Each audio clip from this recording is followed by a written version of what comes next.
প্রিয় দর্শক আসসালামু আলাইকুম। আমি আজকে আপনাদেরকে এগ পটেটো স্টিক কাবাব তৈরি করে দেখাবো।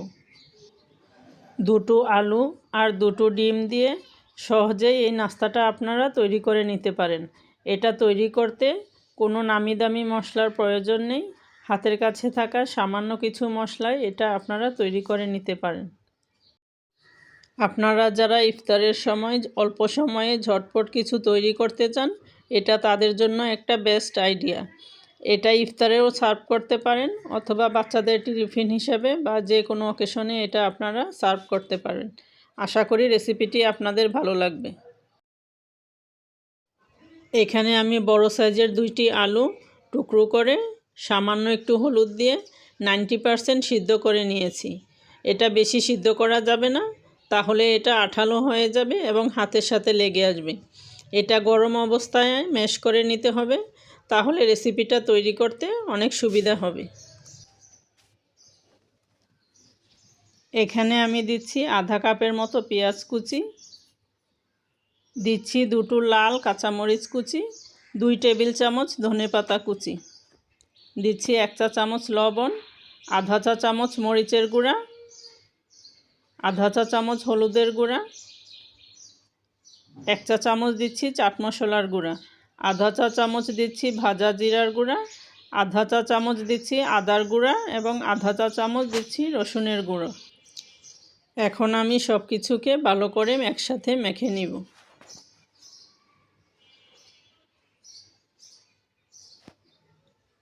আমার মাখানো হয়ে গিয়েছে। এখানে আমি দুটো সিদ্ধ ডিম নিয়েছি, এগুলোকে গ্রেটারের সাহায্যে গ্রেট করে দিচ্ছি।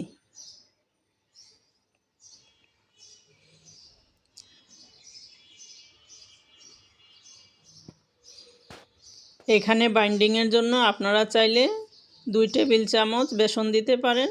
আমি বেসনটা দিব না, কারণ ডিমটাই বাইন্ডিংয়ের কাজ করবে।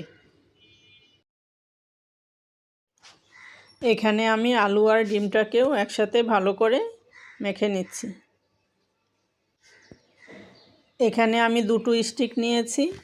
একটা স্টিক নিলে খুলে যাওয়ার চান্স থাকে, এজন্য আমি দুটো স্টিক নিয়েছি। আপনারাও চেষ্টা করবেন দুটো স্টিক দিয়ে তৈরি করার জন্য। পরিমাণ মতো ডো দিয়ে 2 হাত দিয়ে ডলে ডলে এগুলো মসৃণ করে তৈরি করে নিব।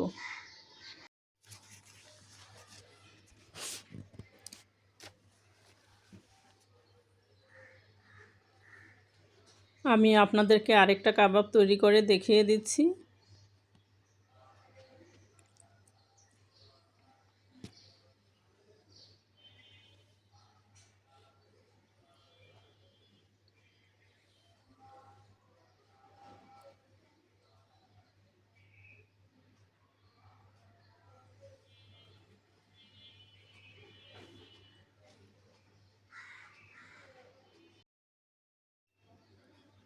সবগুলি কাবাব আমার তৈরি করা হয়ে গিয়েছে। এখানে নিচ্ছি আধা কাপ ময়দা, অল্প একটু লবণ, একসাথে মিশিয়ে নিচ্ছি। অল্প অল্প করে পানি দিয়ে ঘন একটা ব্যাটার তৈরি করে নিব। এই ব্যাটারটা বেশি পাতলা করা যাবে না। যদি বেশি পাতলা হয়ে যায় তাহলে কাবাবের উপরের লেয়ারটা ভালোভাবে কোটিং করা যাবে না এবং ভাজার সময় ফেটে যাওয়ার সম্ভাবনা থাকে। দেখুন আমি কিভাবে ব্যাটারটা তৈরি করে নিয়েছি। এখন একটি কাবাব নিয়ে ব্যাটারের মধ্যে দিয়ে কোটিং করে নিচ্ছি।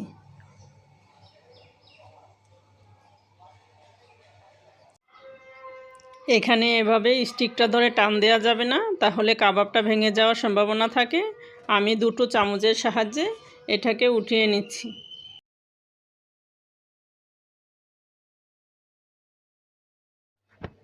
ভালোভাবে চেপে চেপে এটাকে কোট করে নিচ্ছি।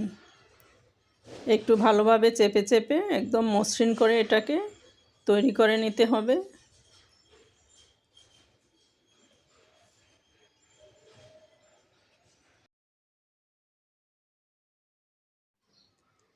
এখানে আমার একটা তৈরি করা হয়ে গিয়েছে। আমি আরেকটা আপনাদেরকে তৈরি করে দেখিয়ে দিচ্ছি।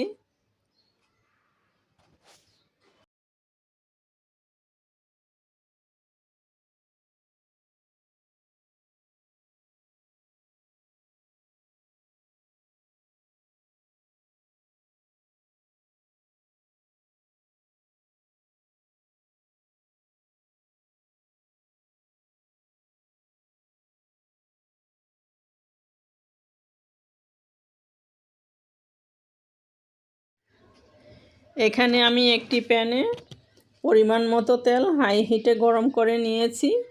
ব্রেড ক্রাম্বস দিয়ে কোনো কিছু তৈরি করলে তেলটা হাই হিটে গরম করে নিতে হয়, কারণ ব্রেড ক্রাম্বস অধিক পরিমাণে তেল শোষণ করে। এখানে আমি কাবাবগুলোকে বেশিক্ষণ ভাজবো না, 2-3 মিনিট ভাজবো, কারণ আলু আর ডিমটা আগে থেকেই সিদ্ধ করা আছে।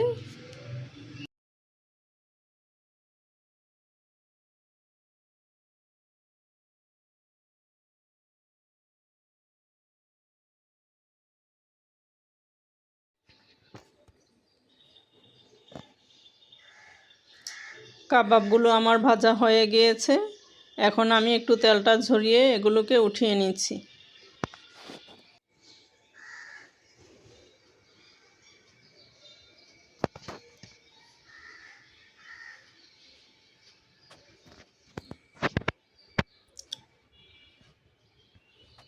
এখন আমি আপনাদেরকে আরেক ব্যাচ তৈরি করে দেখিয়ে দিচ্ছি।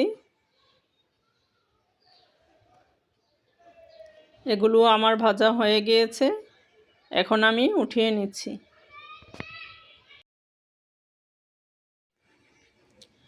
গরম গরম এই কাবাবগুলো খেতে কিন্তু অসম্ভব মজা হয়েছে। আশা করি রেসিপিটি আপনাদের ভালো লাগবে। আল্লাহ হাফেজ।